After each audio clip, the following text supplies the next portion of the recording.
그럼 지금부터는 홍보 전문가가 되고 싶은 친구들을 위해서 섹션을 준비해 봤는데요.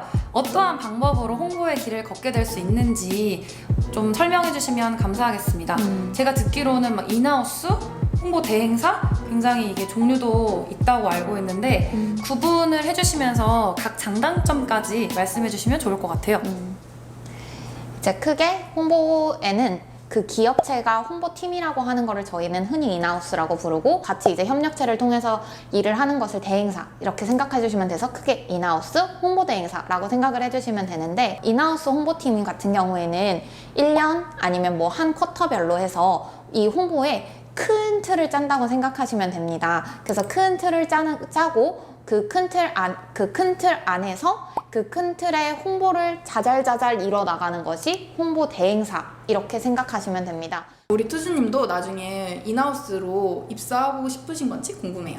홍보 대행사에서 연차가 얼마나 쌓여야지 인하우스 갈 수 있어, 이렇게 뭔가 정해진 척도는 없고, 자신이 하고자 하는 산업군, 자신이 하고자 하는 그 뭔가 뭐 예를 들면 언론 홍보라든지 디지털 홍보라든지 이거에 맞춰서 본인 스스로가 나 인하우스에 한번 도전하고 싶어 하면은 언제든지 트라이 할 수 있다고 생각합니다. 저도 물론 지금은 이제 홍보 대행사에서 일을 하고 있지만, 홍보 대행사는 이런 일을 하는구나 라고 느껴본다면 인하우스에서도 일해볼 수 있는 경험을 쌓고 싶다는 생각은 언제든지 하고 있습니다. 네. 홍보 대행사 업계 연봉이 궁금합니다. 신입 기준으로 3천 초반이라고 알고 있습니다. 근데 최근에는 이제 뭐 업계마다 다 다르긴 하지만 뭐 최대 4천까지도 받는 회사들도 있다고 하더라고요. 그럼 혹시 홍보 대행사는 업계 특성상 인센티브 같은 것도 있을까요? 사실 대부분의 홍보 대행사는 인센티브 제도를 가지고 있지 않습니다. 근데 제가 이제 있었던 회사는 인센티브를 이제 연말에 한 번 1회 제공하기는 했었고, 처음이자 마지막으로 한 번 받아봤네요. 그리고 인센티브를 줘도 그게 막 대기업 수준이 아니고 정말 소소한 인센티브. 그리고 뭐 예를 들면 인센티브라고 지금 말씀드려서 정말 대기업급으로 막 뭔가를 할 수 있는 그런 인센티브가 아니라, 맛있는 밥 요 정도 사 먹을 수 있는, 소소한 한 끼 사 먹을 수 있는 용돈이다라고 생각해 주시면 더 좋을 것 같네요. 그렇군요. 네. 그럼 이렇게 홍보 관련 일을 하려면 대학교 전공은 꼭 이걸 해야 한다 라든지, 대학 다닐 때 이것만은 했으면 좋겠어 라고 하는 게 있을까요? 저는 찐 홍보인이 아니기 때문에 제가 그냥 처음 시작한 이 홍보 대행사가 저의 홍보의 시작이었습니다. 정말 대학 시절부터 홍보인으로서 걸어가겠어 하시는 분들은 대행사의 인턴을 경험해보길 추천드립니다. 그러면 듣다 보니까 비전공자들도 뭐 문과인이라면은 충분히 도전해 볼 수 있는 직무라고 생각해도 될까요? 맞습니다. 정말 다양한 학과 친구들이 모여서 일을 하고 있기 때문에 어떤 학과는 절대 중요한 포인트라고 생각하지 않습니다. 그럼 궁금해서 여쭈는데, 우리 투즈님은 원래 대학 시절 전공이 어떤 쪽이었어요? 저는 영어 통번역을 전공했습니다. 그러면 영어를 잘하시는 게 그 홍보인으로서 또 플러스 요인이 크게 되겠죠? 네, 당연히 뭐 영어라는 수단은 어느 직무나 이제 다 플러스가 되는 요인이겠지만, 제가 이제 담당했던 고객사는 대부분 국내 제약사가 아니라 다국적 제약사였기 때문에 뭔가 업무 문서라든지 많은 부분이 이제 영어로 이루어지는 부분이 있기 때문에 그런 부분 조금 더 수월했다고 생각해 주시면 됩니다. 역시 영어는 잘하면 좋다.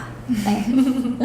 되게 듣다 보니까 정말 홍보 대행사가 정말 많다라는 생각이 드는데, 이러한 많은 홍보 대행사 중에서 일할 곳을 선택할 때는 꼭 이것만은 고려해라 라는 게 있을까요? 먼저 본인이 하고 싶은 홍보가 뭘지를 생각해보는 게 가장 먼저 첫 번째라고 생각합니다.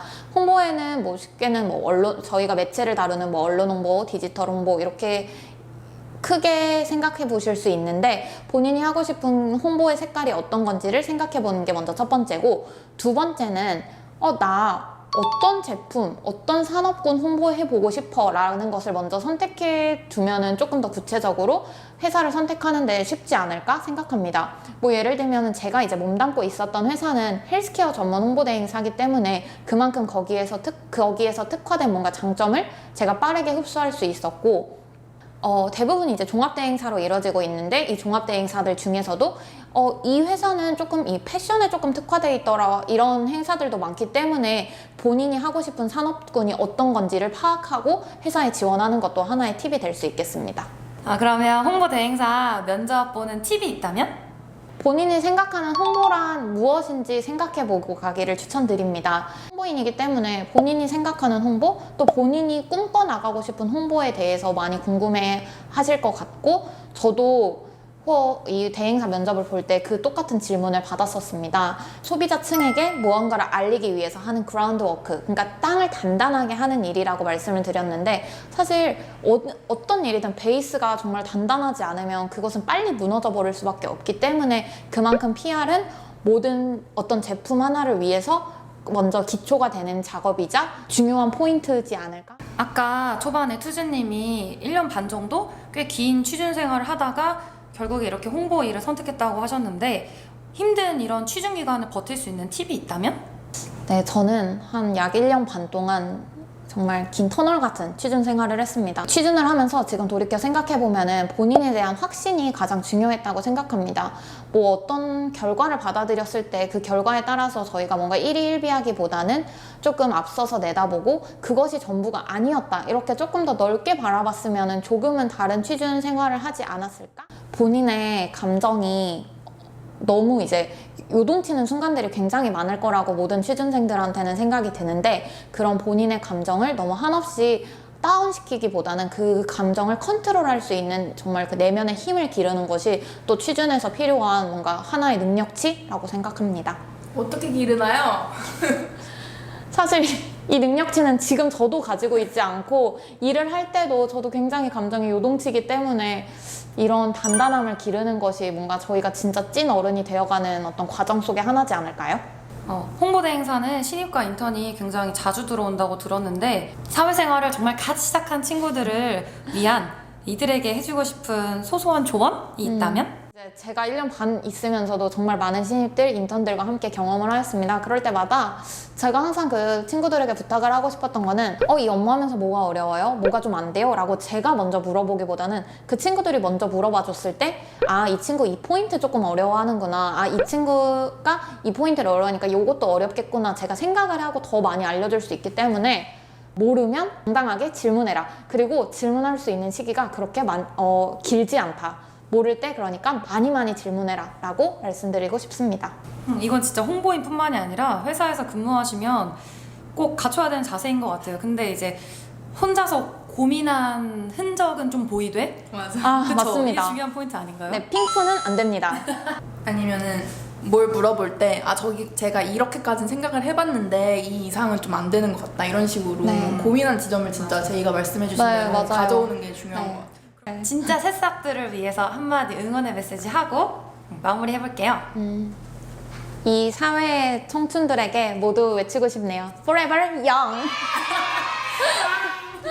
네, 앞서서는 우리 김투즈님의 직업에 대해서 계속 얘기를 해봤는데요. 이번 파트는 이제 사람 김투즈에 대해서 얘기를 해보려고 합니다. 우선 김투즈님이 어린 시절 꿈꾸던 직업은 무엇이었고 또 어떻게 변해왔나요? 저는 원래 호텔, 여행사 이런 관광업 관련 마케터를 꿈꿔왔었습니다. 근데 지금 이런 코로나19 상황에서 꿈꾸고 있던 그런 관광업에 몸을 담고 있었다면 별로 생각하고 싶진 않네요. 그러면 어린 시절 꿈꾸던 모습과 현재의 모습 중에 비슷한 모습이 있을까요? 저는 어릴 때부터 언어에 대한 흥미 하나를 가지고 영어를 굉장히 꾸준히 열심히 공부했고, 그거를 통해서 영어를 전공하기까지에 이르렀습니다. 그래서 저는 항상 영어가 내 인생에 있어서 항상 함께 있으면 좋겠다, 이런 생각을 했었는데, 제가 이전에 이제 몸담고 있었던 이 회사에서도 제가 가지고 있는 이 영어라는 능력을 충분히 발휘할 수 있었기 때문에 그런 영어와 항상 함께한다? 이런 게 제가 꿈꾸던 어린 시절의 모습과 가장 비슷하지 않을까요? 그러면 투즈님, 앞으로의 꿈은 어떻게 되시나요? 개인적으로도 좋고 커리어적으로도 좋습니다. 먼저 개인적으로는 새롭고 뭔가 흥미로운 뭔가 썸띵을 제가 뭔가 발견을 했을 때 항상 우와 이렇게 할 수 있는 뭔가 항상 호기심 많은 사람이었으면 좋겠습니다.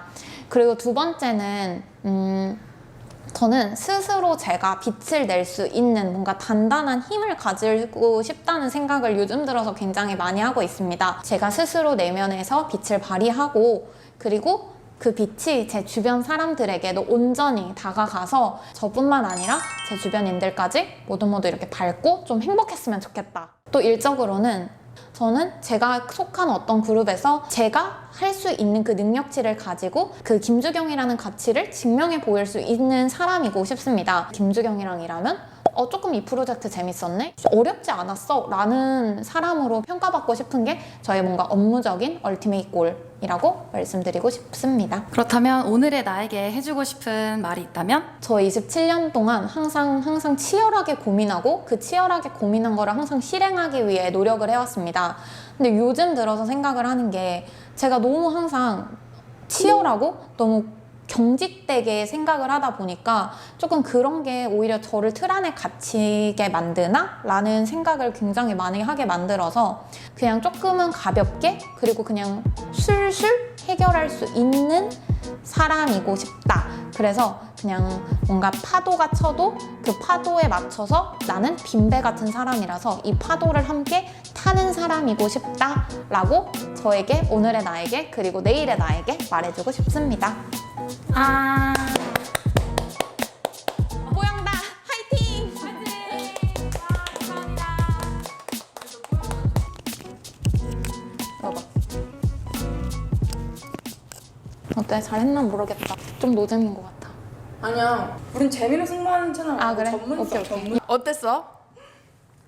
되게 신선하고 재밌었어. 그리고 나의 뭔가 1년 반을 좀 돌아볼 수 있는 시간이라서 되게 유익했던 것 같아. 지금 몇 번째 인터뷰죠? 직업 인터뷰? 간호사.